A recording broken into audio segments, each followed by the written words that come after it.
Doctor Baba Saheb Ambedkar open university.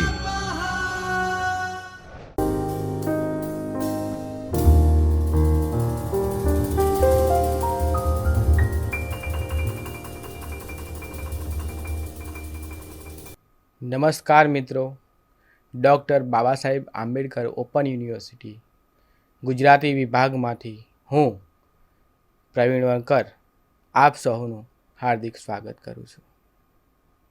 મિત્રો, આજે આપણે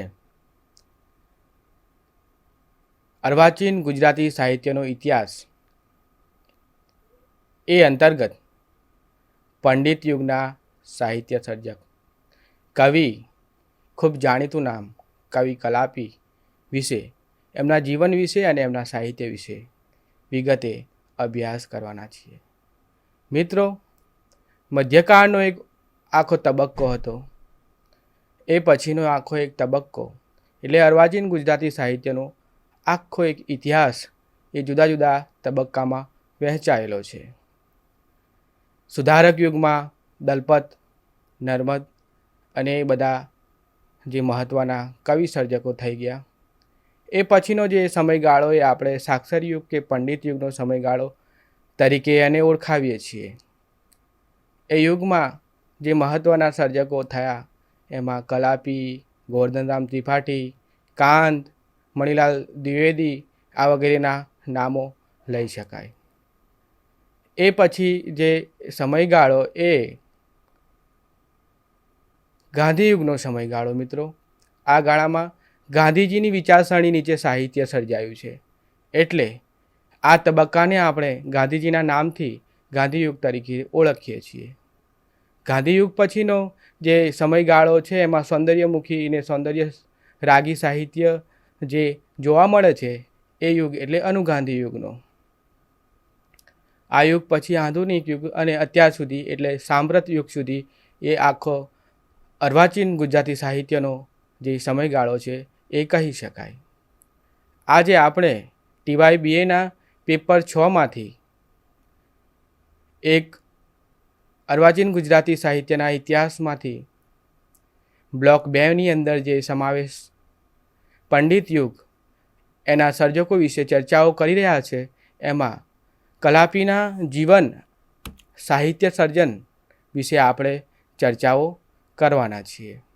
મિત્રો, કલાપી એ આપણા રાજવી કવિ છે. કવિ કલાપીનો જન્મ મિત્રો 1874માં થયો.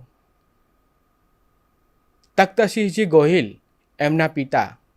એમ કહેવાય કે એ વખતે સૌરાષ્ટ્રની અંદર નાના નાના 4 રજવાડા હતા. એમાં ગોહિલવાડ લાઠીનો જે પ્રદેશ હતો એ લાઠીના પ્રદેશનું રજવાડું એટલે તખ્તસિંહજી ગોહિલ રાજવીના હાથ નીચે આવે અને તખ્તસિંહજી ગોહિલના પુત્ર એમના રાજકુમાર એટલે કવિ કલાપી. મિત્રો, કવિ કલાપીનો જન્મ લાઠીમાં થયો 1874ની સાલમાં. અત્યારે ગણાવી શકાય તો એ પ્રદેશ એટલે અમરેલી જિલ્લાનો આખો પ્રદેશ. એ પ્રદેશમાં આપણા આ કવિ જન્મે છે.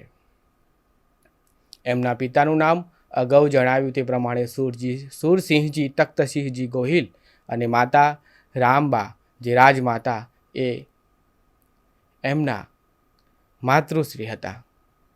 મિત્રો, કવિ કલાપીને ઘણા બધા ઉપનામો પણ મળ્યા છે. આપણે ત્યાં એમનું ઉપનામ જે આપણે એમને કલાપી નામે ઓળખીએ છીએ એ પણ એમનું ખરું નામ તો સુરસિંહજી તખ્તસિંહજી ગોહિલ. કલાપી ઉપનામ તો એમને જટિલે આપ્યું હતું, એમના કવિ મિત્ર જટિલે આપ્યું હતું અને એ પછી એને એના પર મહોર મારી કવિ કાંતે અને એ પછી એમને કલાપીના ઉપનામથી આપણે સાહિત્ય જગતમાં ઓળખતા થયા. શરૂઆતમાં મિત્રો કવિ કલાપીએ તો એમનું ઉપનામ મધુકર રાખવાનું નક્કી કર્યું હતું, પરંતુ એ ગુજરાતી સાહિત્યમાં કલાપી તરીકે ઓળખાયા. સુરસિંહજી તખ્તસિંહજી ગોહિલ. કવિ કાંતે એમને કાવ્યમાં એમને અંજલિ આપતા સુરતાની વાડીનો મીઠો મોરલો કહ્યો છે. કનૈયાલાલ માણેકલાલ મુનશીએ પણ એમને પ્રણય અને અશ્રુના કવિ કહ્યા છે. એવી રીતે ઘણા બધા સર્જકોએ એમને જુદી જુદી રીતે એમની કવિતાની ચર્ચા કરતા એમને માટે કંઈક ને કંઈક શબ્દ પ્રયોગો કર્યા છે. એમાંથી આ 2-4 સર્જકોના શબ્દો અહીંયા મૂક્યા છે. એમાં સુંદરમ એમને યુવાનોના કવિ કહે છે. એક આખો યુવા વર્ગ છે જે કવિતા એમની મોટાભાગની પ્રણયની નિરૂપણની કવિતા છે. એટલે આ કવિને યુવાનોનો કવિ તરીકે સુંદરમ એમની અર્વાચીન કવિતા નામના એક ઇતિહાસમાં એમને સંબોધે છે. કેટલાક વિદ્વાનો ગુજરાતી સાહિત્યમાં એમને વર્ડ્સવર્થ તરીકે પણ ઓળખે છે. કારણ કે અંગ્રેજી સાહિત્યના ઊંડા અધ્યયનથી એમને વર્ડ્સવર્થની રીતિની કવિતાઓ આપણને આપી. એટલી આ કવિને વર્ડ્સવર્થ એટલે ગુજરાતનો વર્ડ્સવર્થ તરીકે પણ કલાપીને આપણા સાહિત્યમાં વિદ્વાનો ઓળખાવે છે. મિત્રો, એમના જન્મ વિશે વિગતે વાત કરીએ તો અગાઉ જણાવ્યું એમ રાજકુટુંબમાં એમનો જન્મ થયો હતો. લાઠીમાં, એટલે હાલનું અમરેલી જિલ્લો હાલનો. મિત્રો, 1882 થી 1890 સુધી રાજકોટની રાજકુમાર કોલેજમાં એમણે પ્રાથમિક શિક્ષણ મેળવ્યું. શરૂઆતમાં એમણે જે પ્રાથમિક શિક્ષણ મેળવ્યું એ રાજકુમાર કોલેજ, જે ઈસ્ટ ઇન્ડિયા કંપની હતી, અંગ્રેજોએ સ્થાપી હતી અને એ રજવાડો એની નીચે હતા એ વખતે, અને એ લાભ એમને મળ્યો અને રાજકોટની કોલેજમાં પ્રાથમિક શિક્ષણ એમણે મેળવ્યું. ત્યાર પછી મિત્રો એમને એક આંખની તકલીફ હતી કે આંખ નીચે ખીલ સતત એની તકલીફ, આંખના તકલીફને લીધે એમનું વાંચન રસ તો પહેલેથી જ હતો એમને, પણ વાંચનમાં થોડી તકલીફ પડતી હતી. રાજકીય ખટપટો, રાજકુમાર હતા એટલે કૌટુંબિક કલહ પણ હતો, અને એ વખતે પછી એ 5 ધોરણ સુધી જ એના કારણે ભણી શક્યા. એટલે પછી રાજકુમાર હતા એટલે પછી એમણે શું કર્યું મિત્રો કે એમણે અંગત શિક્ષકો રોક્યા. એમાં નરહરી જોશી એમના પ્રમુખ ગુરુ ગણાય. અને અંગત શિક્ષકો રોકીને મિત્રો એમણે અંગ્રેજી, સંસ્કૃત, ફારસી અને ઉર્દુ સાહિત્ય અને એની ભાષાઓનો અભ્યાસ કર્યો, એનું વિશેષ વાંચન કર્યું. અંગ્રેજી સાહિત્ય ભણ્યા પછી શૈલી, વર્ડ્સવર્થ અને શેક્સપિયર જેવા સર્જકો, મિલ્ટન વગેરે સર્જકોની કવિતા, એમના વિચારો એમણે જાણ્યા, અને એ રીતે એમની વાંચન રુચિ ઘડાઈ છે. મિત્રો, કવિ કલાપીના લગ્ન ખૂબ નાની વયે એટલે કે 15 વર્ષની વયે 1889માં થયા. એમનાથી મોટા 8 વર્ષ મોટા રાજબા, જેને આપણે રમાબા તરીકે ઓળખીએ છીએ, એમની સાથે, કે જેઓ કચ્છના હતા, કચ્છના રોહાના હતા. એ જ વર્ષે, એ જ દિવસે એમના કેસરબા આનંદીબા સાથે, જે કોટલા સાંગાણીના હતા, એમની સાથે, જે એમનાથી 2 વર્ષ મોટા હતા, એમની સાથે એમના લગ્ન થાય છે. આ લગ્ન જીવન ખૂબ સુખી જીવી રહ્યા છે. લગ્ન જીવન પછી જે કંઈ દાંપત્ય જીવનના સુખો છે એ આરામથી એઓ વ્યક્ત કરી રહ્યા હતા, અને એમને એક મોટી જવાબદારી આવી પડે છે.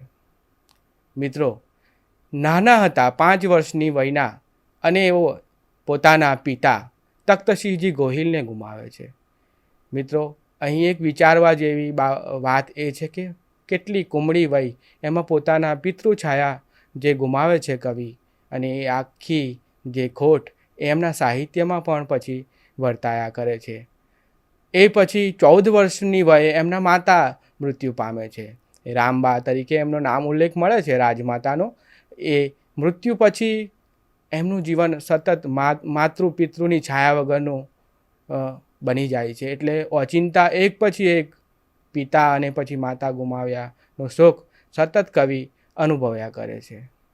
અને થોડા જ સમય પછી મિત્રો એમના મોટા ભાઈનું પણ અવસાન થાય છે. વાત કરો મિત્રો કે જે એક રાજા હતા અને એક નાની વયે એમને મોટા ભાઈ એટલે જે રાજપદ સંભાળતા હતા એ ઓચિંતું અવસાર થતાં એમને રાજપદ પણ સંભાળવાનું આવે છે.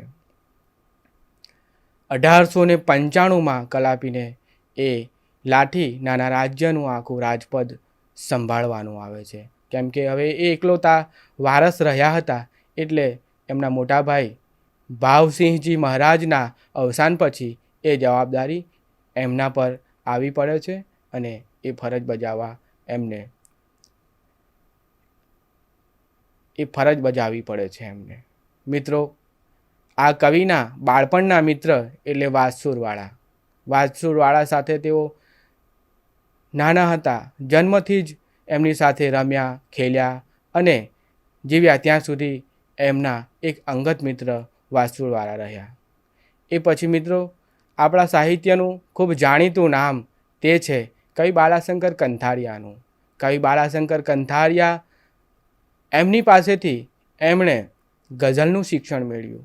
અરબી ફારસી શબ્દો, અરબી ફારસી ગઝલના જે છંદો છે એ ઇફાવલુન, મફાવલુન અને જે રમલ ગાગા લગા અને આ બધી જે છંદોની રમત અને જે અરબી ફારસી આપણું સાહિત્ય સ્વરૂપ ગઝલ એ બાલાશંકર કંથારિયા અને બીજા એમના ગુરુ જે મણિલાલ એમની પાસેથી એમણે ગઝલનું શિક્ષણ મેળવ્યું. એ પછી મિત્રો એમના મિત્ર જે અંગત મિત્ર જેવા ગણાય એ કાંત હતા. દરેક દુઃખની વાત હોય કે બીજી કોઈ અન્ય જીવનની વાત હોય તો એ વાસુરવાળા અને કવિ કાંત વગેરે પાસે પોતાનું હૃદય ઠાલવતા. એવા એક મિત્ર એટલે કવિ કાંત. બીજા મિત્રો ગણાવી શકાય તો સાક્ષર યુગના આપણે એમને અગ્રણી સર્જક કહીએ એવા ગોવર્ધન રામ માધવરામ ત્રિપાઠી. એમની પાસે પણ એમને ઘણા સંપર્કો હતા, પત્રો દ્વારા ઘણા પત્ર વ્યવહારો થતા હતા અને એમની પાસેથી એ સલાહ સૂચનો મેળવતા હતા.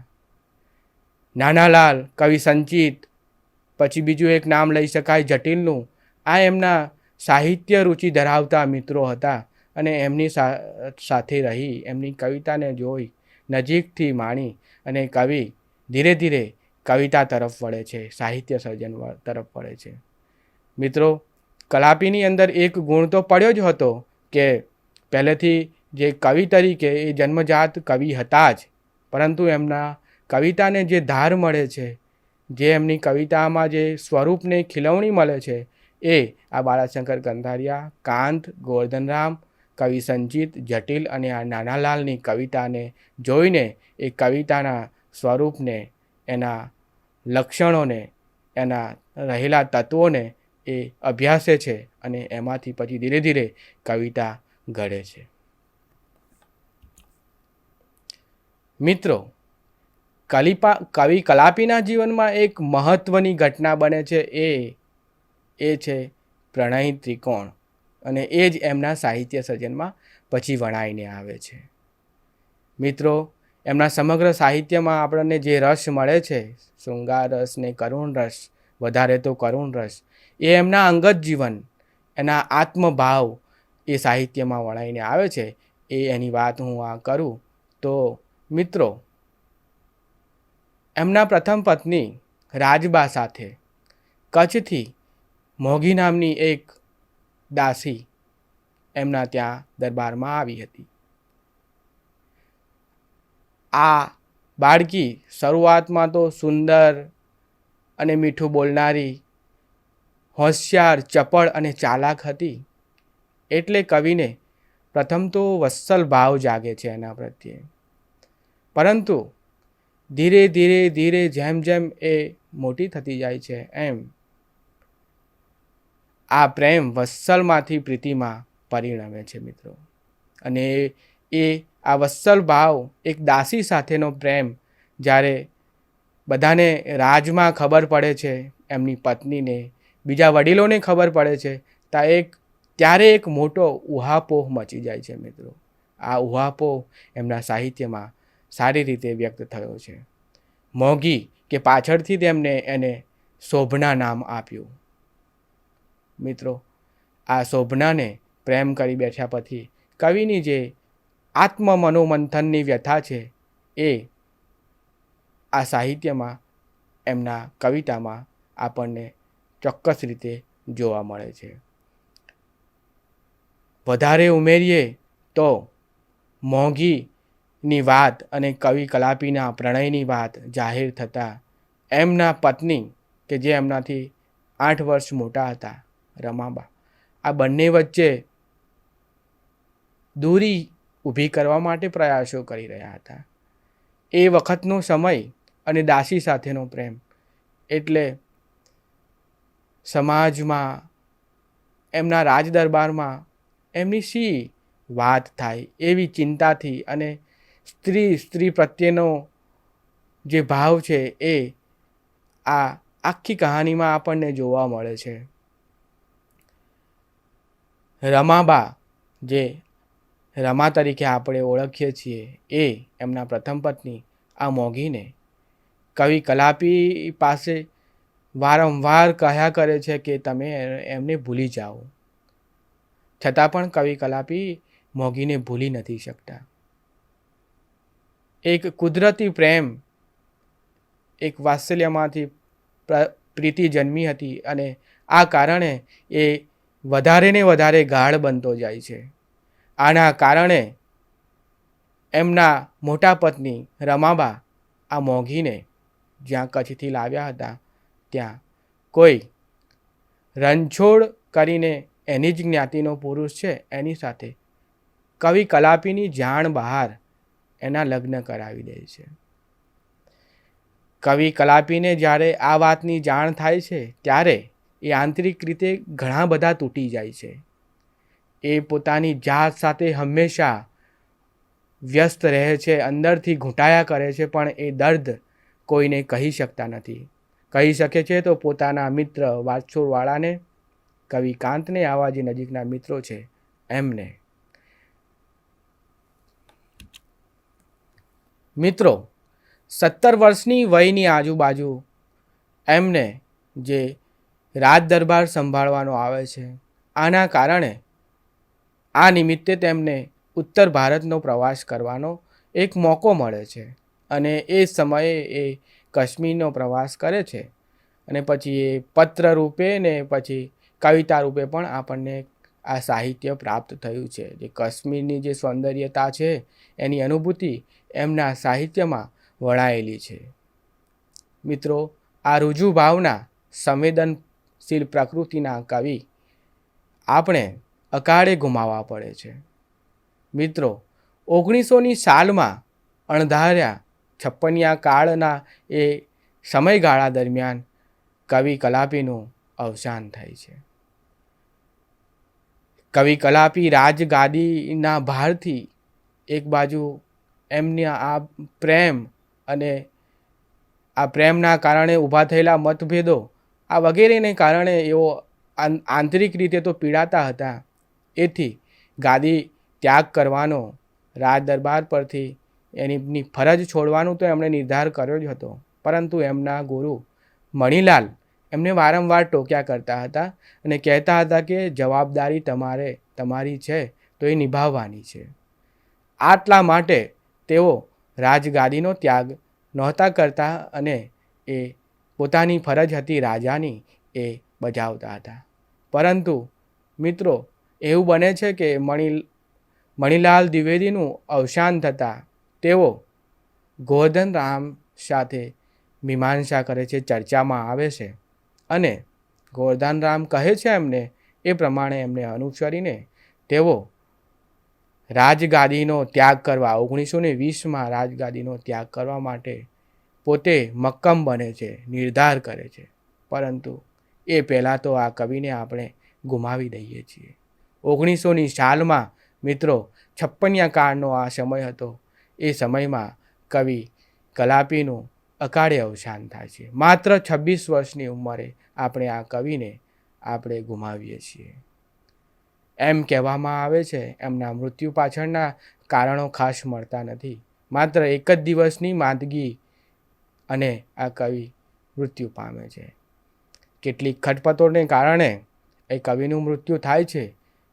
એમ પણ કહેવામાં આવે છે કે એમના પત્ની રાજબા હતા. એ રાજબાથી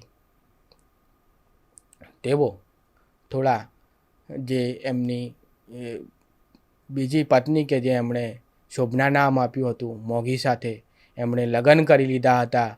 20 વર્ષની જે મોગી થાય છે અને બીજે પરણાવી તો દેવામાં આવે છે, પરંતુ એ સહી નથી શકતા અને પાછા 6 જ મહિનાની અંદર એ મોગીને લઈ આવે છે ને એની સાથે લગ્ન કરે છે. અને આ બધા જે ઝઘડા ટંટા ચાલે છે ને એ બધી બાબતોના કારણે કવિ અંદરથી સતત વલોવાયા કરે છે અને એમ કહેવામાં આવે છે કે આમાં જ એમને કોઈકે ઝેર આપ્યું અને એ આ સંસારને છોડી ચાલા ગયા.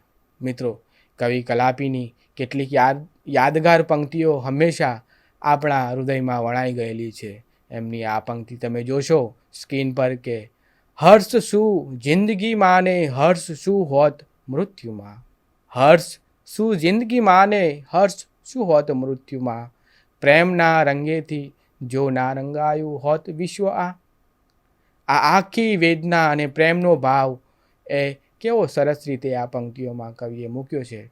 મોગી સાથેના લગ્ન થયા બાદ જે જીવન પર્યંત જે વ્યથાઓ ચાલી એ પછી એમના કવિતામાં એ એક પ્રભુ પ્રેમ અને માનવ પ્રેમની ઝંખના એમનામાં જે સતત ચાલ્યા કરતી. મોગી પછી મોગી સાથે પણ પ્રેમ કર્યો અને એ પછી પણ એ સતત એમને એ પ્રેમ પણ આ પંક્તિઓમાં વ્યક્ત થયો છે. એ પ્રમાણે પૂરતો લાગતો નથી. કહે છે કે મેં પ્રેમમાં તડપતા મમ શાંતિ ખોઈ. મેં પ્રેમમાં તડપતા મમ શાંતિ ખોઈ. આનંદની મધુર જાય ક્યાંય ના જોઈ. જીવન પર્યંત પ્રેમમાં તડપ્યા કર્યું છે કવિએ અને એ તડપણ એમના કવિતામાં વ્યક્ત થઈ છે. જે જીવનના જે મધુર ભાવ સંવાદો એ કવિ જે ગુમાવી ચૂક્યા છે એ ભાવ અહીં આપણને આ પંક્તિઓમાં વ્યક્ત થાય છે. આમ શુદ્ધ સ્નેહીની શોધ અને એ વ્યથાની અંદર કવિ એમનો ચિરવિદાય થાય છે. મિત્રો, આ કવિ કલાપી એમના જીવન વિશે આપણે ટૂંકો પરિચય મેળવ્યો. હવે પછી આપણે કવિ કલાપીના સાહિત્ય સર્જન વિશે વિગતે અભ્યાસ કરીશું. કવિ કલાપીના સાહિત્ય સર્જન વિશે વાત કરીએ મિત્રો, તો કવિ કલાપીનો એકમાત્ર દળદાર કાવ્ય સંગ્રહ એટલે કવિ કલાપીનો કેકારવ. કવિ કલાપીનો કેકારવ 1903માં એમના મિત્ર કાંત એમણે પ્રગટ કર્યો હતો. એ મિત્રો તમને હું અહીંયા સ્ક્રીન પર તમે જોઈ રહ્યા છો મિત્રો, એ કવિ કલાપીનો કેકારવ એમનો આ જે દળદાર ગ્રંથ છે એ તમે લાઇબ્રેરીમાંથી મેળવીને એના કાવ્યોનો અભ્યાસ કરી શકો. આમાં લગભગ 463 જેટલા કાવ્યો છે. એમાં ગઝલો પણ છે, એમાં ઉર્મી કાવ્યો પણ છે, એમાં ખંડ કાવ્યો પણ છે અને એમના જે પ્રણય અને ગીતોની પણ એમાં જે મધુર છણાવટ છે એ આપણને આ ગ્રંથની અંદર જોવા મળે છે. મિત્રો, આ ગ્રંથ જ્યારે કવિ કલાપી જીવતા હતા ત્યારે મધુકરનો ગુંજ એ નામે પ્રગટ કરવા માગતા હતા. મધુકરનો ગુંજારવ એ નામે મિત્રો આ કાવ્ય સંગ્રહને એ પ્રગટ કરવા પહેલેથી જ એમણે આ શીર્ષક તૈયાર કરી લીધું હતું. પરંતુ ઓચિંતું મૃત્યુ આવતા એ કામ અધૂરું રહી પડે છે અને પછી પાછળથી એમના મિત્ર 1903માં કવિ કાંત એમના કાવ્ય સંગ્રહને કવિ કલાપીનો કેકારવ એ નામથી પ્રગટ કરે છે. મિત્રો, કલાપીનો કાવ્ય કલાપ એ પછી હમીરજી ગોહિલ નામનું એક સુદીર્ઘ કાવ્ય એ પણ કવિ કાંત પ્રગટ કરે છે 1913માં. હમીરજી ગોહિલ એ મિત્રો એમના પૂર્વજ હતા. અને એ વખતે મુસ્લિમ શાસનકાળમાં જ્યારે સોમનાથ પર ચઢાઈ થઈ અને એ ચઢાઈ વખતે આ હમીરજી એમના પૂર્વજ જે ખુમારી બતાવે છે અને ખુમારીથી જે સોમનાથ મંદિરના રક્ષણમાં ઉતરે છે અને શહીદી વહોરે છે એને વ્યક્ત કરતું આ વીર કાવ્ય એ એમને અર્પણ કર્યું છે હમીરજી ગોહિલ. આ દીર્ઘ કાવ્ય મિત્રો આ મહાકાવ્ય રચવા ધારેલું અધૂરું કાવ્ય છે એમના સાહિત્યને વાંચતા જણાય. એ પછી એમણે જે કાશ્મીરનો પ્રવાસ કર્યો હતો અને એ પ્રવાસનું જે વર્ણન હતું એ કાશ્મીરનો પ્રવાસ નામના એક પુસ્તિકા રૂપે પ્રગટ થાય છે 1912ની અંદર. એમાં કાશ્મીરનું સૌંદર્ય, ત્યાંની પહાડી વાદીઓ અને એક આખા વાતાવરણનું કવિ સુંદર ગદ્ય શૈલીમાં એનું નિરૂપણ કરે છે. એની અલંકાર શૈલી હોય કે એની પ્રાસાનુપ્રાસ શૈલી હોય, એની ગદ્યના વિવિધ આરોહ અવરોહો ખૂબ કાશ્મીરનો પ્રવાસની અંદર આપણને મજા પમાડે એ પ્રકારના નિરૂપાયા છે. એ પછી કલાપીની પત્રધારા. મિત્રો કલાપીની પત્રધારા એ 1931માં પ્રગટ થાય છે. આ કલાપીની પત્રધારામાં મિત્રો આપણને કલાપીએ જે પ્રવાસ ખેડ્યો એ દરમિયાન જે પત્રો મિત્રોને પોતાના ગુરુજીઓને જે લખ્યા એ પત્રો અંદર વણાવેલા છે. અને આ પત્ર સાહિત્ય પણ એટલું જ ગદ્યાળું અને એક ગદ્યાની છટા એ ગદ્ય એ એક ઉર્મી ભાવ અને કાવ્યાત્મકતા એમના પત્રોમાં રહેલી છે. એ એમના પત્રોમાંથી પસાર થતાં આપણને જણાય છે. એ પછી મિત્રો એમના પર પાશ્ચાત્ય સાહિત્યના જે સાહિત્ય સર્જકો હતા જેમ કે શેલી, વર્ડ્સવર્થ અને બીજા ઘણા બધા એમાં નામ લઈ શકાય તો મિલ્ટન, શેક્સપિયર, દાંતે આ વગેરે કવિઓનો એમના પર પ્રભાવ હતો. એમના સાહિત્યને એમણે ઊંડું વાંચ્યું હતું. આ અધ્યયનને કારણે એમણે અંગ્રેજી નવલકથાઓમાંથી પણ રૂપાંતરણો આપણી ગુજરાતી ભાષાને આપ્યા છે. એ રીતે પણ આપણી ગુજરાતીને સમૃદ્ધ કર્યું છે. મિત્રો માલા અને મુદ્રિકા 1912માં, નારી હૃદય 1933માં એ આપણા રૂપાંતરણો એ અંગ્રેજી નવલકથાઓ પરથી કવિએ કરેલા રૂપાંતરણો છે. પછીનો એક એમના સાહિત્ય સર્જનમાં મહત્ત્વનો પત્ર વિચાર કહી શકાય એ સ્વીડનબર્ગનો ધર્મ વિચાર. સ્વીડનબર્ગનો ધર્મ વિચાર એ મિત્રો 90 પાનાનો એક દીર્ઘ દળદાર પત્ર છે.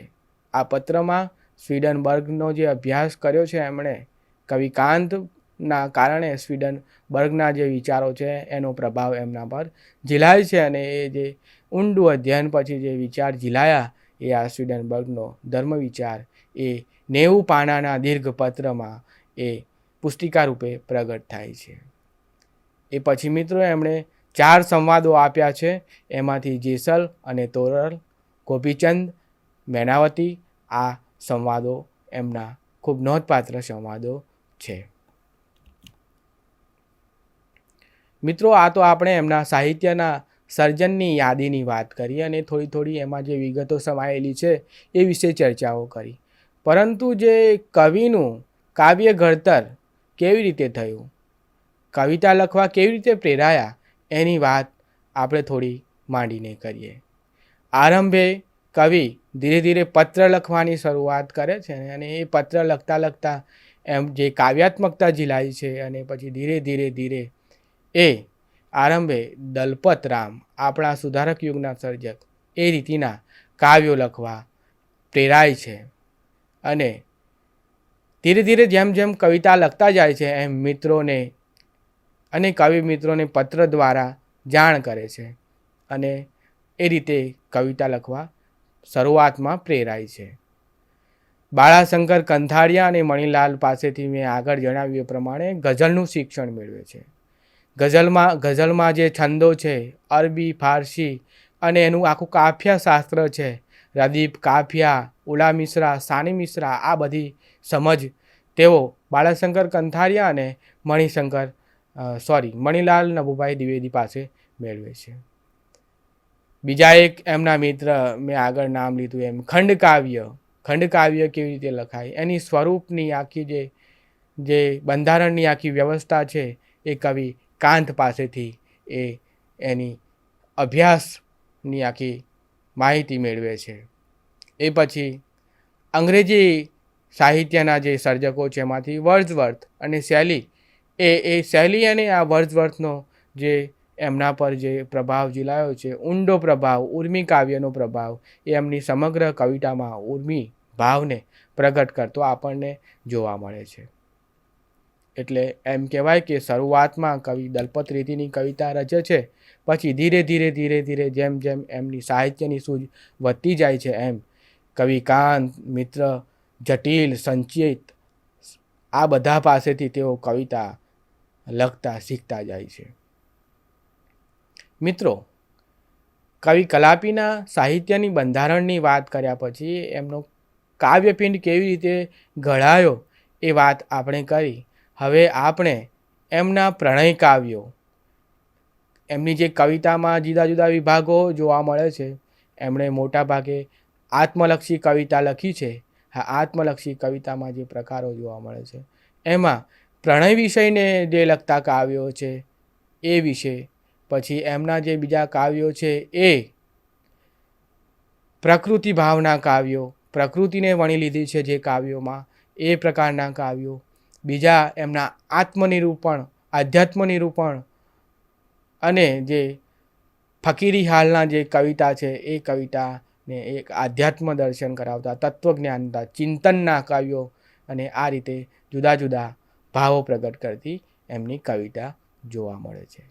મિત્રો, હાલ આપણે એમના પ્રણય કાવ્યો વિશે વિગતે થોડી નોંધ મેળવીએ. મિત્રો, હૃદય ત્રિપુટી આત્મલક્ષી કાવ્ય. પ્રણય ત્રિકોણ રચાયા પછી આ હૃદય ત્રિપુટી એ મોટું દીર્ઘ ખંડ કાવ્ય સ્વરૂપનું એક કાવ્ય છે. એમાં એમની જીવનની જે વાત છે એ વણાતી જોવા મળે છે. એક આખો જે એમનો પ્રણય ભાવ હતો, પ્રણય ત્રિકોણ હતો, રમાબા અને શોભના અને એમની વચ્ચેનો એ પ્રણય આ હૃદય ત્રિપુટી કાવ્યમાં વણાયેલો જોવા મળે છે. એ પછી નદીને સિંધુનું આમંત્રણ. મિત્રો, નદીને સિંધુનું આમંત્રણ એ શીર્ષકથી જ આપણને સમજાય છે કે આ પ્રણય નિરૂપણનું કાવ્ય છે. સિંધુ પોતે છે અને નદી એટલે પોતાની પ્રેમિકાને બોલાવી રહ્યા હોય, આમંત્રણ આપી રહ્યા હોય, એ ભાવને વ્યક્ત કરતું આ કાવ્ય. બીજું એક કાવ્ય એ છે પ્રેમ અને મૃત્યુ. એમાં પણ પ્રેમનો ભાવ ઝીલાયેલો છે. એક ફેરફાર, એમાં પણ અંગત જીવનની વાત લઈને પ્રણય નિરૂપણ છે. પછી ચાહીશ બહેને હું, જે આગળ વાત કરીએ, શોભના અને રમાબા, આ બંનેને ચાહવાની આખી જે વાત છે એ આ કાવ્યમાં વણાઈને આવે છે. પછીનું કાવ્ય છે, અહીંયા ઉદાહરણ રૂપે લીધું છે મિત્રો, તમે જોઈ શકો છો કે ફૂલ વીણ સખે. પછી મરણશીલ પ્રેમી, એક પ્રેમીની જે વ્યથા ઝીલાઈ છે અંદર, એ મરણશીલ પ્રેમી કાવ્યમાં નિરૂપણ થયું છે. પ્રીતિની રીતિ, એ કાવ્ય પણ કવિ કલાપીનું એ પ્રણય નિરૂપણને વિષય સાથે આવે છે. પછી એક પ્રેમ, મસ્ત, સ્નેહ શંકા, ભોળા પ્રેમી, ઇશ્ક બીમારી વગેરે આવે ઘણા બધા કાવ્યો. મિત્રો, 463 કાવ્યોના સંગ્રહમાંથી મોટા ભાગનો જે એમનો છે કાવ્યનો જે આખો મોટા ભાગનો જે વિસ્તાર રોકે છે એ પ્રણય ભાવના કાવ્યો છે. દર્દ અને પ્રણયના રાગને લઈને આવતી આ કવિતા એટલે કલાપીની કવિતા.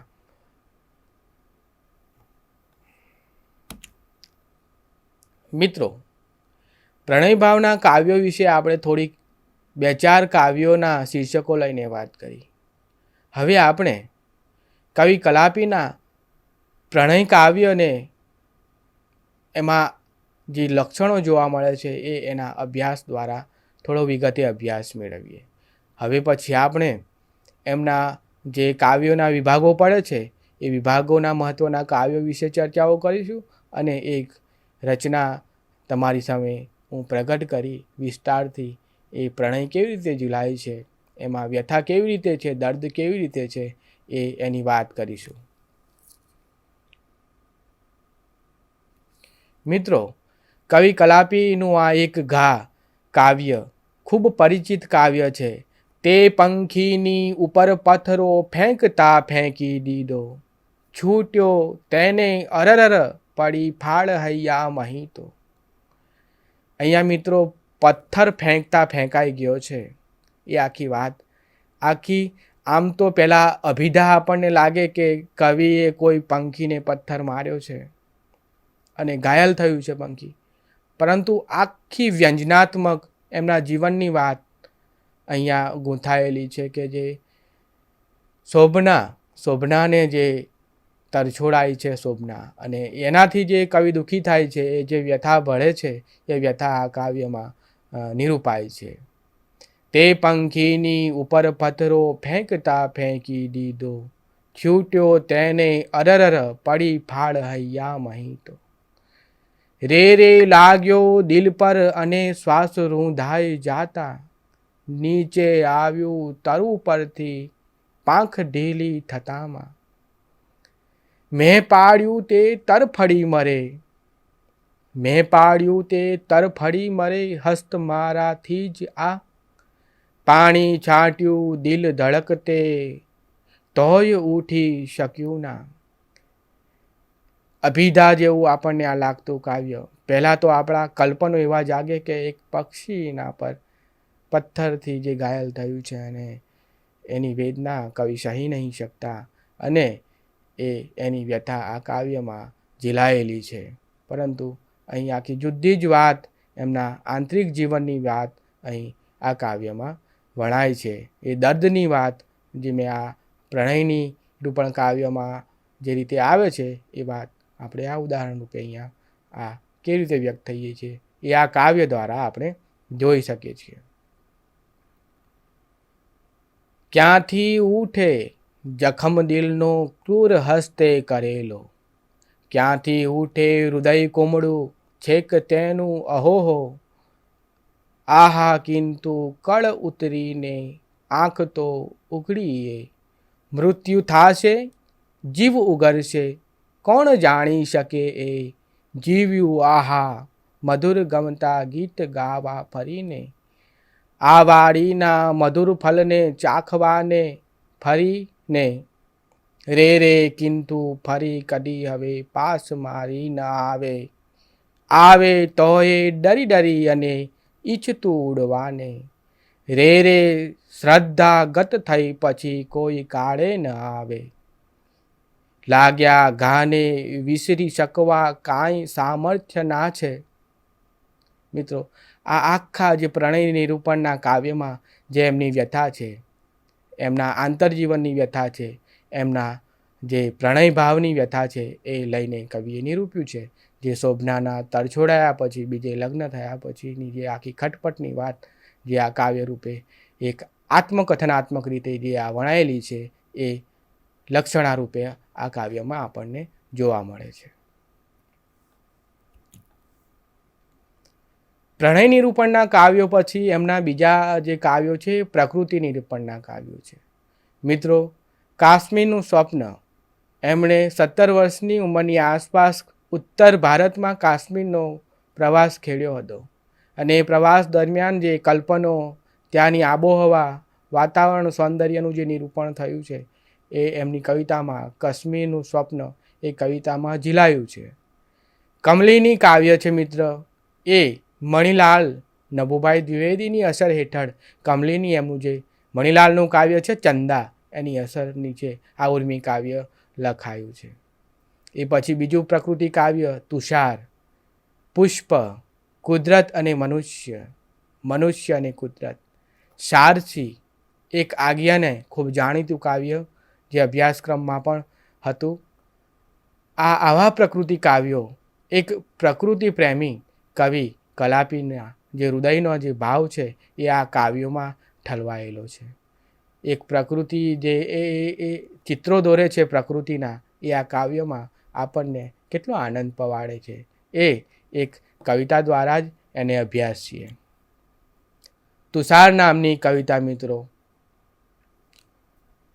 એ પ્રકૃતિ કાવ્ય, એની અંદર પ્રકૃતિ ચિત્રો કેવી રીતે દોરાયેલા છે એ આપણે જોઈ શકીએ છીએ. હું છું ઊભો ગિરિતણા શિખરે ચડીને, હું છું ઊભો ગિરિતણા શિખરે ચડીને, કલ્લોલ માલ સમગીચ તુષાર નીચે, મેદાન નીલવર્ણા ઉપરે ઝૂમ્યો છે, મેદાન નીલવર્ણા ઉપરે ઝૂમ્યો છે, જાણે જડ્યું સર ઊંડું નભને તળે તે. એક આખી શિખરની જે વર્ણનની, જે મેદાનની આખી, અને તુષાર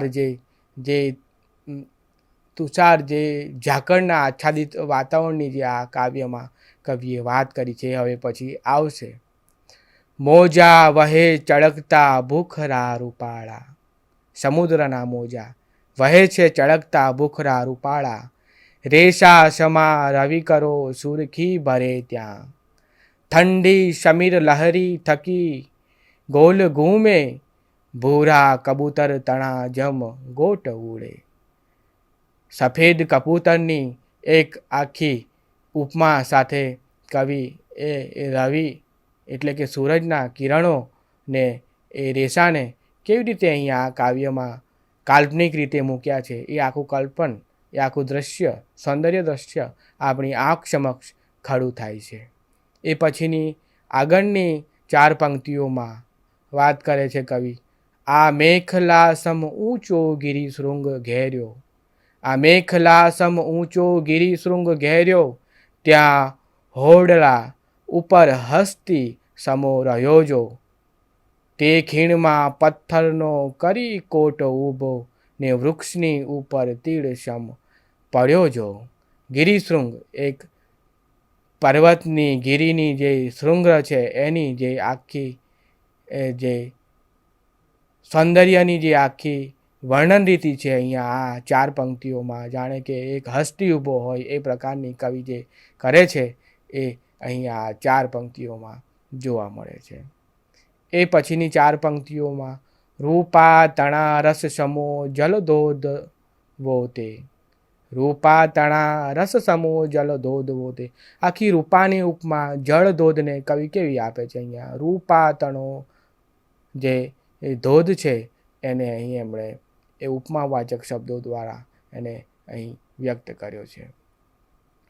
ત્યાં દૂર સિંધુ ઘૂંઘવે નદ ત્યાં મળે છે, ત્યાં એ તુષાર ઢગના બુરજો ઊભા છે, ત્યાં રાક્ષસો સમ ઉડે બહુ રૂપ ધારી, કાળો તુષાર નભના પડદા સુધીથી.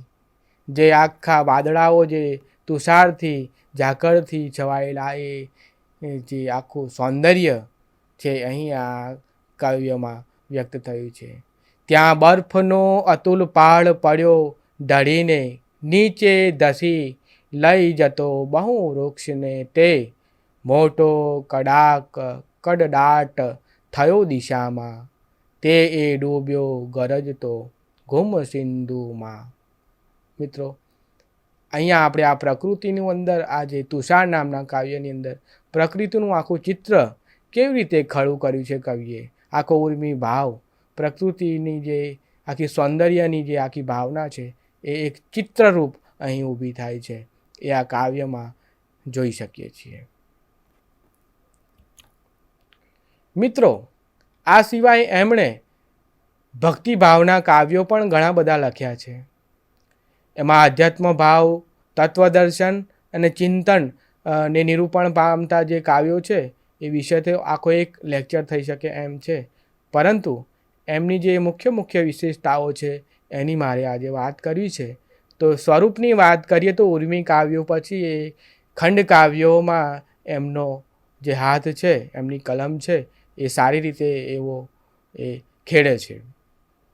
ગ્રામ્ય માતા કાવ્ય મિત્રો ખૂબ જાણીતું કાવ્ય છે, એ અભ્યાસક્રમમાં પણ મુકાયેલું છે.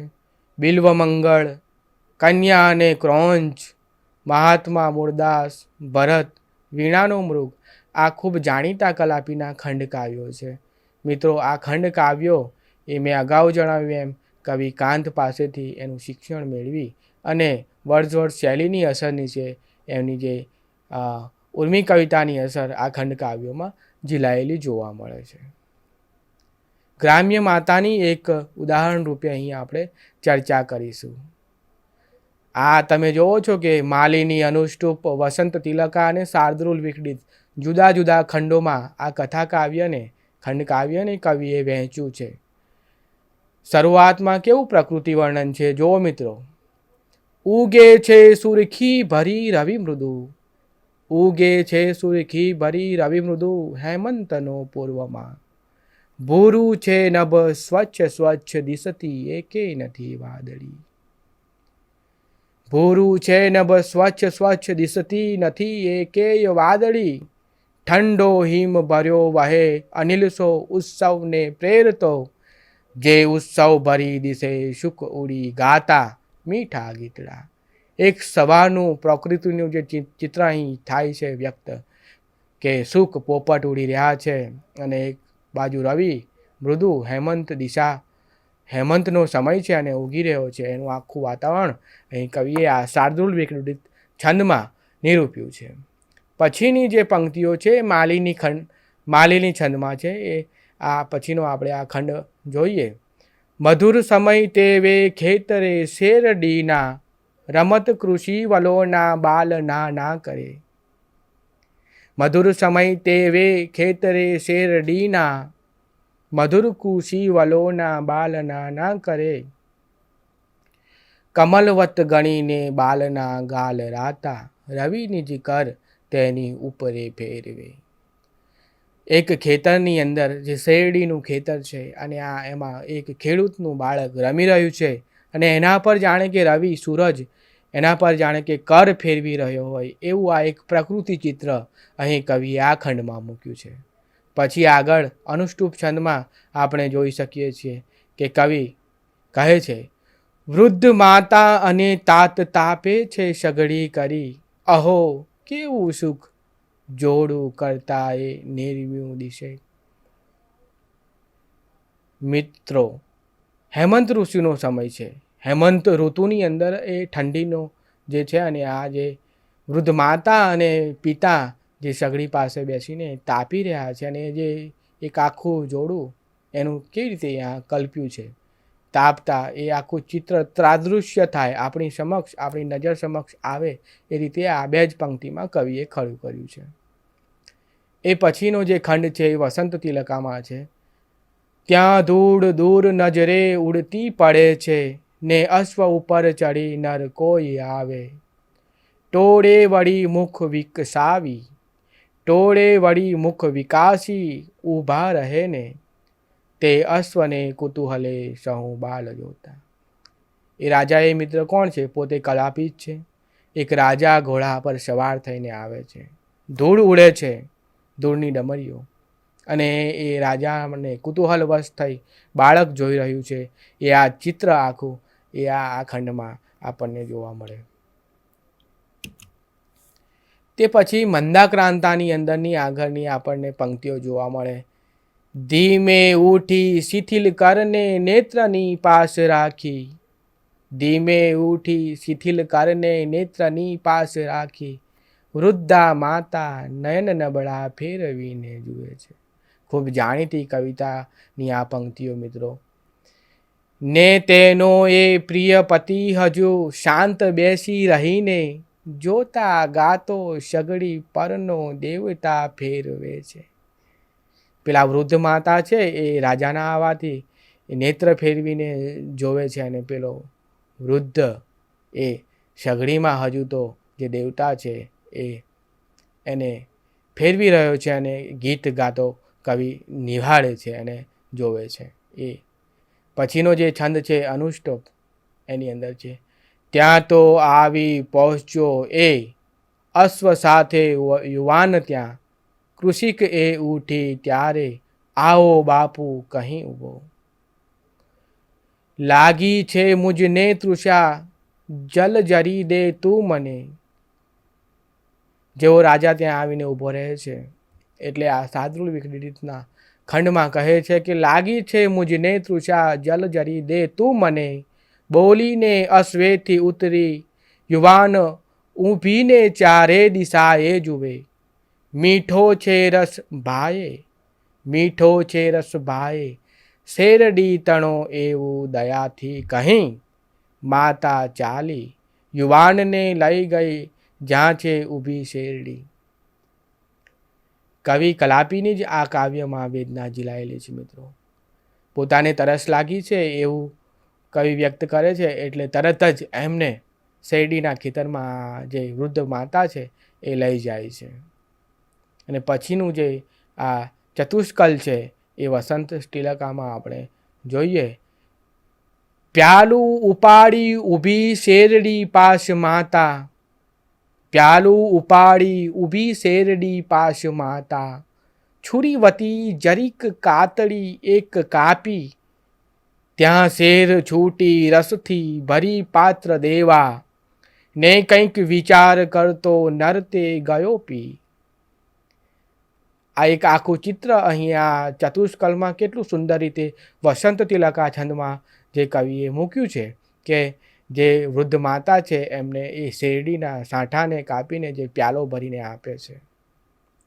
એ આખું ચિત્ર આ ચતુષ્કલમાં વસંત તિલકા છંદમાં આપણને જોવા મળે. પછી અનુષ્ટુપ છંદમાં પાછું બીજું એક ખંડ વિભાજન છે. બીજું પ્યાલું ભરી દેને હજુ છે મુજને તૃષા, કહીને પાત્ર યુવાને માતાના કરમાં ધર્યું. કવિ જે નૃપ રાજા પાછો હજુ મને તરસ છે, બીજું પ્યાલું ભરી આપો માતા કહે છે. એ આ અનુષ્ટપમાં અહીં વ્યક્ત થયું છે. પરંતુ જે મંદ્રાકાંતના જે બીજો છંદ છે એની અંદર પાછું જે ચતુષ્કલ મૂક્યું છે એમાં આ ખંડ કેવો ભાવ પલટે છે એ આરોહ અવરોહનો અહીં આપણે આ કાવ્યમાં અનુભવ થાય છે. કાપી કાપી ફરી ફરી અરે કાતડી શેરડીની, એકે બિંદુ પણ રસવત કેમ હાવા પડે ના, શું કાપ્યો છે પ્રભુ મુજ પરે, શું કોપ્યો છે પ્રભુ મુજ પરે, આંખમાં આંસુ લાવી બોલી માતા, વળી ફરી છૂટી ભોંકતી શેરડીમાં. બોલી માતા વળી ફરી છુરી ભોંકતી શેરડીમાં. બીજી વાર પ્યાલું ભરવા જાય છે ત્યાં તો શેરડીના એકે સાંઠામાંથી જે અગાઉ જે ઘટના બની હતી એ ઘટતી નથી. શેરડીના સાંઠામાંથી રસ નીકળતો નથી. એ આખી ઘટના અહીં મૂકી છે. અને પછી અનુષ્ટુપ છંદ પાછો કવિ લઈ આવે છે અને જે વૃદ્ધ માતાની વેદના છે એ આ જે બે પંક્તિઓમાં છે. મિત્રો તમે જોઈ શકો કે રસહીન ધરા થઈ છે, રસહીન ધરા થઈ છે, દયાહીન થયો નૃપ, રસહીન ધરા થઈ છે, દયાહીન થયો નૃપ, નહીં તો ના બને આવો, બોલી માતા ફરી રડી. વૃદ્ધ માતા જે ગ્રામ્ય માતા રડી પડે છે. આવું કેમ બને છે? આ ધરામાં અત્યાર સુધી આવું બન્યું નથી. અને કેમ આ શેરડીના સાંઠામાંથી રસ નીકળતો નથી? અને રડી પડે છે. વસંત તિલકામાં આગળનું આ કથા જે છે એ ગતિ પકડે છે. એવું યુવાન સુણતા ચમકી ગયો ને, એવું યુવાન સુણતા ચમકી ગયો ને, માતા તણે પગ પડી ઉઠીને કહે છે, એ હું જ છું નૃપ, મને કર માફ બાઈ, એ હું જ છું નૃપ, મને કર માફ ઈશ. જેવી માતા કહે છે કે આ ધરા કેમ રૂઠી ગઈ છે, કેમ આવું થયું છે, નક્કી અહીંનો રાજા દયાહીન બન્યો હશે. અને કલાપી પછી પોતાની ઓળખ આપે છે કે એ દયાહીન રાજા એ નૃપ હું પોતે હું છું. અને એ પછી આ વસંત તિલકા છંદમાં કવિ વ્યક્ત કરે છે. પછીની ચાર પંક્તિઓ સાદરૂળ વિકડી રીતમાં. પીતો તો રસ હું પ્રભુ, અરે ત્યારે જ ધાર્યું હતું. પીતો તો રસ હું પ્રભુ અરે ત્યારે જ ધાર્યું હતું. આ લોકો સહુ દ્રવ્યવાન નક્કી છે, એવી ધરા છે અહીં. છે તોય મુજ ભાગ કંઈ નહીં સમો, તે હું વધારું હવે. શા માટે બહુ દ્રવ્ય આ ધનિકની પાસેથી લેવું નહીં?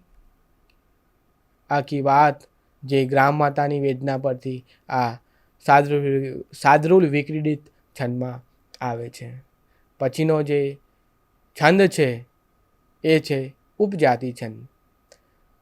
રસ હવે દે ભરી પાત્રબાઈ, રસ હવે દે ભરી પાત્રબાઈ, પ્રભુ કૃપાએ નક્કી એ ભરાશે. સુખી રહે બાઈ સુખી રહો સૌ, તમારી તો આશીષ માત્ર માંગુ. આ રાજા પોતાની સ્પષ્ટતા કરે છે અને જે નિવેદન કરે છે કે પ્રભુ કૃપાથી હવે તું પ્યાલું ભરવાનો પ્રયત્ન કર, નક્કી શેરડીમાંથી રસ નીકળશે ને પ્યાલું ભરાશે એ વાત. અને પછી એ પ્યાલું ભરાય છે અને એ આખી વાત આ વસંત તિલકા છંદમાં અંતિમમાં. પ્યાલું ઉપાડી ઊભી શેરડી પાસ માતા, છુરીવતી જરીજ કાતરી એક કાપી, ત્યાં શેર છૂટી રસની ભરી પાત્ર દેવા, બહોળો વહે રસ અહો છલકાવી પ્યાલું. કે જેવું શેરડીનો રસ પ્યાલું ભરી દે છે એ આખી ઘટના.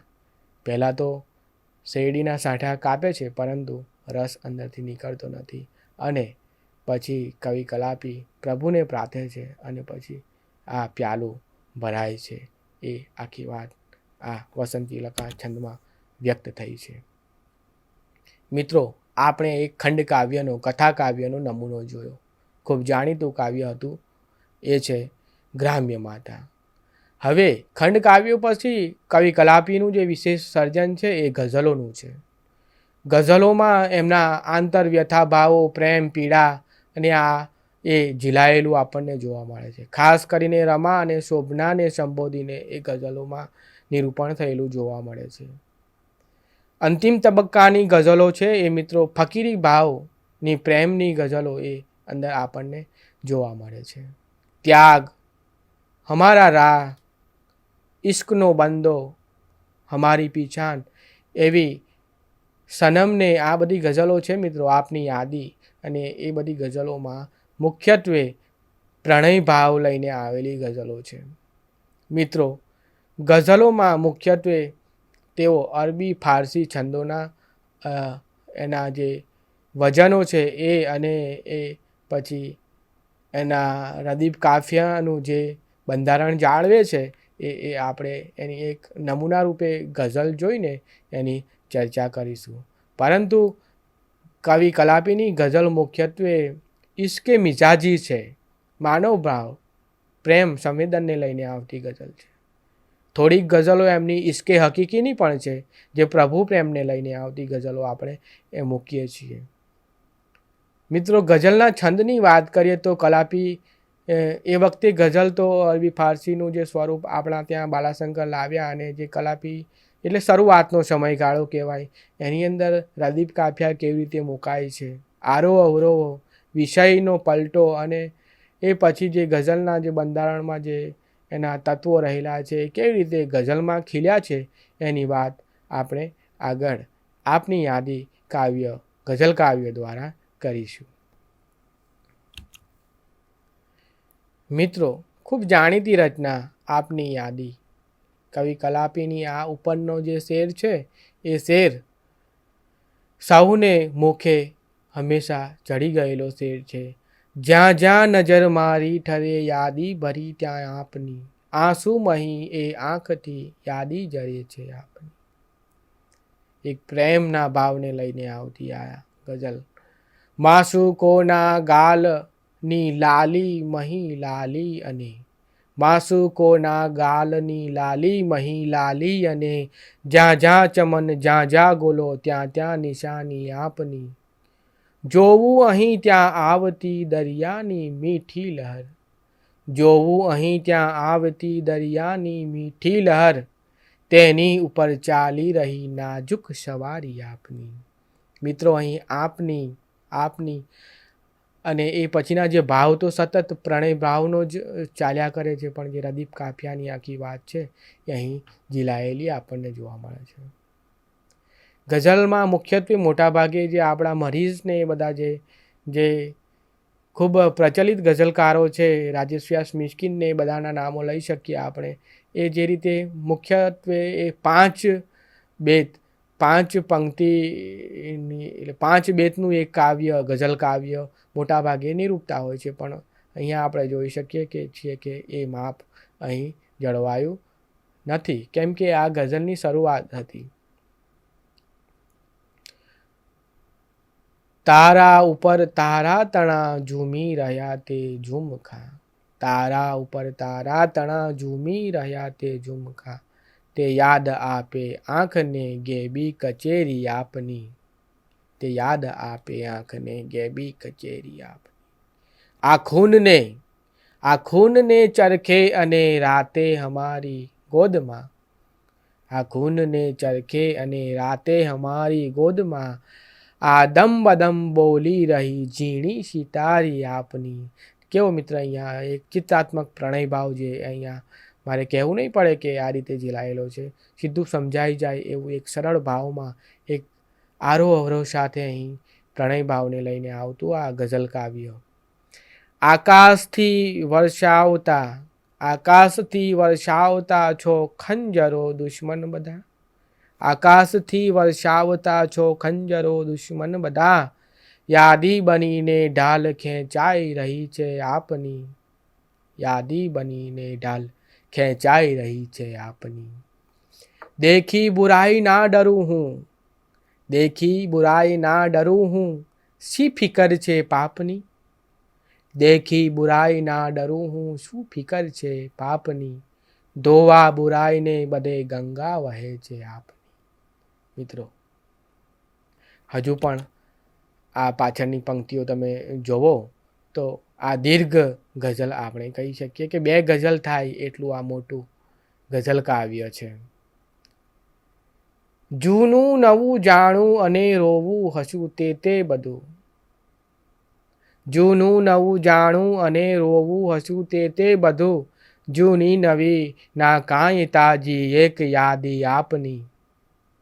જે ઉત્તમ શેર છે અંદરથી એની હું અંદરથી વાત કરું. જે અંતિમ શેર છે બીજા એમાંથી, કિસ્મત કરાવે ભૂલ તે ભૂલો કરી નાખું બધી. કિસ્મત કરાવે ભૂલ તે ભૂલો કરી નાખું બધી. છે આખરે તો એકલીને એ જ યાદી આપની. કિસ્મતની આખી વાત લઈને અંતિમ જે શેર આવે છે મિત્રો એ છે. કેટલો ચમત્કૃતિ ભર્યો છે એ શેર આપણે અહીં જોઈએ. આ ગઝલ ખૂબ જાણીતી ગઝલ એટલા માટે લીધું છે કે કવિ કલાપી જે ગઝલો લખે છે એની અંદર એ આપણને જાણ થાય કે કેવા એના જે બંધારણના નિયમો કવિ સ્વરૂપલક્ષી જે પાળે છે. આ ગઝલ જોતાં આપણને ચોક્કસ જણાય કે ગઝલ પ્રત્યે હજુ એમની કાચી સમજ છે, હજુ વિકસી રહી છે. રદીપ કાફિયા અને એના બંધારણમાં અને ફાવલુન મફાવલુનની જે સમજ છે એ આખી સમજ થોડી કચાશ આ ગઝલ જોતાં આપણે અનુભવાય. પરંતુ એમ કહીએ કે એ ગઝલનો કાળ શરૂઆતનો હતો, એને ધ્યાનમાં લઈને આ ગઝલ કલાપીની ઉત્તમ ગઝલ તરીકે અન્ય ગઝલકારોના જે વિષયમાં એમના જે વાત કરીએ એ બાબતમાં આ ઉત્તમ ગઝલ આપણે ગણાવી શકાય. ભાવ તો ઉત્તમ છે જ, પણ સ્વરૂપને બાદ કરતા. મિત્રો આપણે કવિ કલાપીની કવિતાના વિવિધ નમૂનાઓ, એમના ખંડકાવ્યો, ગઝલો અને એમાં ઝીલાયેલા વિવિધ ભાવો, પ્રકૃતિ ભાવ હોય કે પ્રણય ભાવ હોય, આધ્યાત્મિક ભાવ હોય, તત્વ ભાવ હોય, તત્વજ્ઞાનના ભાવો પડેલા છે. પ્રભુને આધ્યાત્મિક જે પ્રભુનું નિરૂપણ છે એવા ભાવો વિશે આપણે અહીં જોયું. હવે એમની કવિતામાં જે લાક્ષણિકતાઓ, જે વિશેષતાઓ છે એ પણ આપણે જોઈએ.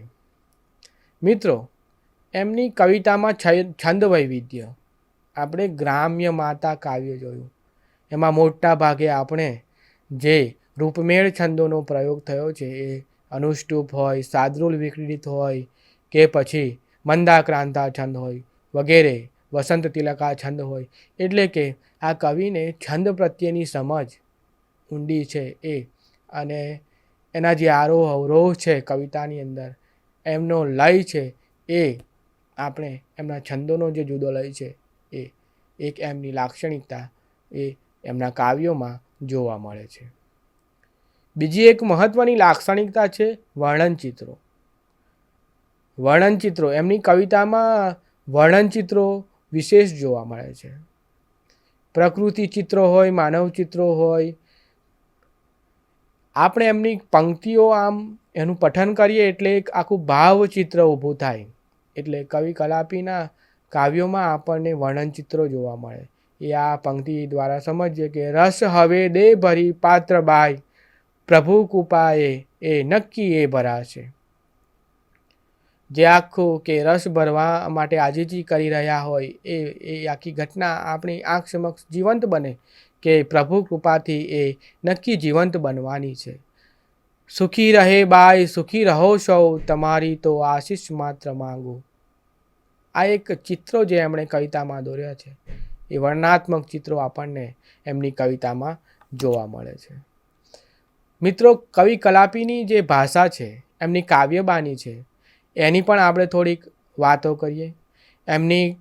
એમનો અભ્યાસ ઊંડો હતો. આપણે આગળ વાત કરીએ એમ શૈલી, કવિ શૈલી, વર્ડસવર્થ અને મિલ્ટન, શેક્સપિયર, આ બધા જે પાશ્ચાત્ય જે સર્જકો હતા એમને ઊંડા વાંચ્યા હતા. એટલા કારણે એમની કવિતામાં જે પાશ્ચાત્ય સાહિત્યનું જે એનું કવિતાનું જે તત્વજ્ઞાન હતું, એના જે બંધારણનું જે હતું, એની જે વિશેષતાઓ કવિ પોતે પકડે છે અને પોતાની કવિતામાં એ વ્યક્ત થાય છે. મિત્રો, સંસ્કૃત શબ્દો, અરબી ફારસી શબ્દો અને ગુજરાતીના જે તળપદા શબ્દો છે, આ ઉપરાંત પણ શિષ્ટ શબ્દો એમની કવિતામાં, એમની ભાષામાં ઝીલાય છે. મિત્રો, કવિ કલાપીના કવિતામાં જે મહત્વનો ભાવ છે એ મૃદુતાનો ભાવ છે, સંવેદનશીલતાનો ભાવ છે. કવિ કલાપીને આપણે યુવાનોના કવિ એટલે જ કહીએ છીએ કે એમનું જે સંવેદન ઝીલાયું છે, મૃદુતા, પ્રણયભાવ જે ઝીલાયો છે, એ એમના આખા કવિતામાંથી પ્રગટ થતાં આપણને જણાય છે. અહીં એક પંક્તિ લઈને વાત કરીએ તો, અક્કલ કહે છે છોડવા, અક્કલ કહે છે છોડવા, હૈયું કહે એ ના બને. અક્કલ કહે છે છોડવા, હૈયું કહે એ ના બને. અક્કલ ગુમાવી, દિલ બાળ્યું, ઇશ્કનો હું બાવરો. દેખો મિત્રો, આવી જે એમની જે ભવ્ય મૃદુતા એ સમગ્ર કવિતામાં વણાતી આવી છે. એ પછી તત્વદર્શનના ભાવો પણ એમની કવિતામાં ઝીલાયેલા છે. એક અહીંયા આપણે એક ઉદાહરણ રૂપે જોઈએ પંક્તિઓ તો, હતો નરસિંહ, હતી મીરા, ખરા ઇલ્મી ખરા સૂરા, અમારા કાફલામાં એ મુસાફર બે હતા પૂરા. માત્ર આટલી જ પંક્તિઓથી આપણે સમજી શકીએ કે એમનામાં જે આધ્યાત્મ ભાવ, જે એમનું 26 વર્ષનું જીવન ટૂંકું કાળવામાં એ જીવ્યા, એમાં જે અંતિમ જીવનમાં એમણે જે વેદાંતનો અભ્યાસ કર્યો અને જે ફકીરી ભાવનું જે જીવન જીવ્યા, એક સંન્યાસીનું એક વૈરાગ્યભર્યું જે જીવન, પ્રેમ પછીનું જે જીવન જીવે છે, એ ભાવ એમના આ કવિતાના આવા પ્રકારના શેરોમાં, એટલે આધ્યાત્મિક ભાવ, તત્વદર્શન, ચિંતન લઈને આવતા શેરોમાં જોવા મળે છે. એટલે ભાષાની બાની એ ભવ્ય મૃદુતા અને તત્વદર્શન વગેરે જેવા એમના જે કવિતાના જે લક્ષણો છે એ આપણે અંદરથી પસાર થતાં નક્કી જણાશે. એમના રસ નિરૂપણની વાત કરીએ મિત્રો, કવિતામાંથી જે રસ નિરૂપણ થયેલું છે એમાં મુખ્યત્વે તો પ્રણય રસ, અને એમાં પણ જે શૃંગારને બાદ કરતા મુખ્ય તો એમની વ્યથા, વેદના, આ બધાને વ્યક્ત કરતો કરુણ રસ વધારે પડતો ઝીલાયેલો છે. એમની કવિતામાંથી આપણે પ્રસાર થઈએ તો જણાશે કે જે મુખ્ય કાવ્યો છે એ કરુણ રસના છે, અને પછીનો જે છે બીજો એ શૃંગાર રસ, અને પછી વીર રસ, એમ અનુક્રમે બીજા રસ આવે. અહીંયા આપણે જે પ્રણય રસનું જે શૃંગાર રસનું એક ઉદાહરણ લઈએ કે કવિ કહે છે, હર્ષ શું હોત જિંદગીમાં, હર્ષ શું જિંદગીમાં ને હર્ષ શું હોય મૃત્યુમાં, હર્ષ શું જિંદગીમાં ને હર્ષ શું હોય મૃત્યુના, પ્રેમના રંગેથી જો ના રંગાયું વિશ્વ હોત આ.